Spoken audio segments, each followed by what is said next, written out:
Okay, I just stumbled upon this project called iNapGPU, and it's a text mode graphics card created entirely with TTL gates.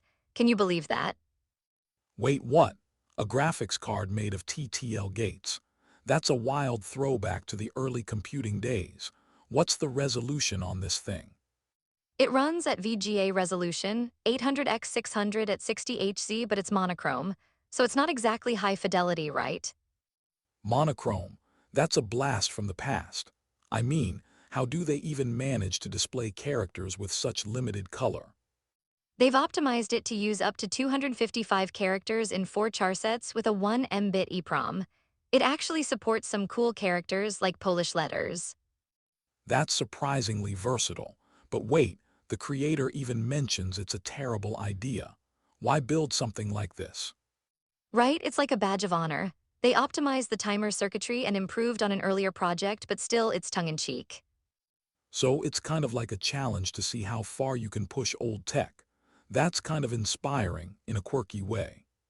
Exactly. Plus, it's a way to learn about how graphics were handled before modern chips took over. I get that, but I'm curious about the technical aspects. How did they implement the pixel clock? They use a 12-bit counter rated for 12 megahertz, but it runs at 20 megahertz. That's risky. They warn it may not work reliably for everyone. Wow, that's a bit of a gamble. What happens if it doesn't work? While they did say it could lead to glitches, the image can distort if there's interference from nearby cables, too. So it's like a digital art project that requires the perfect environment to work properly. Exactly, and they even acknowledge that the graphics are kind of ugly. I mean, what did they expect? That's such a humorous perspective. It's like they're embracing the imperfections. What's the heart of this GPU? The heart is a combination of SRAM and ROM connected to timers for generating the actual image. It's a curious mix. Interesting. So, all this complexity just to display something simple. They must have spent so much time on wiring. Totally, they mention soldering many connections, which sounds like a nightmare. I can only imagine the patience required. Patience is key. And yet, they still recommend using an FPGA instead. Why the change in recommendation?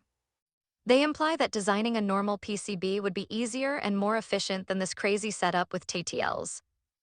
That makes sense. It's like they're saying, don't try this at home, in a roundabout way. Exactly, plus, they've also created a tool to convert images into characters. It's all about getting creative with limitations. That's a fun twist. So you're essentially coding art through constraints, but I still wonder about those glitches.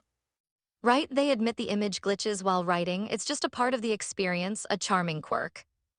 Charming in a nostalgic way, maybe, but these background lines they mention, could that be a sign of deeper issues?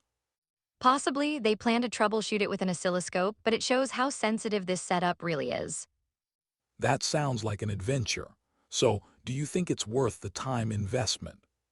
I'm not sure, it seems more like a labor of love than a practical project. Right, and maybe that's the beauty of it. It's about the journey rather than the final output. Yeah, it challenges conventional thinking about graphics hardware. What if we could push limits like this today? That's a thought. Imagine if modern tech followed these quirky principles. We'd have some interesting outcomes.